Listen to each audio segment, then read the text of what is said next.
បងឃើញមុខឃើញស្នាមញញឹមគ្មានអ្វីអាចរាយរាប់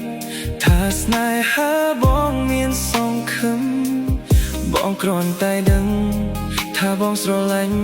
អូនហើយមិនចាំបាច់មានហេតុផលមិនចាំបាច់បងត្រូវពន្យល់ព្រោះស្នេហ៍មួយនេះកើតឡើងទាំងបេះដូងមិនបានត្រៀមអ្វី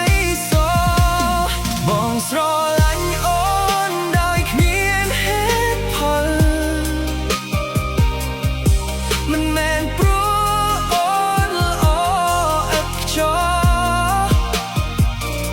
តែព្រោះអូនជាអូនដែលធ្វើឲ្យបេះដូងស្មោះ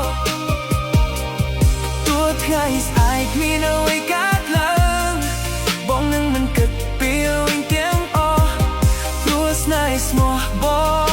ងគ្មានហេតុផល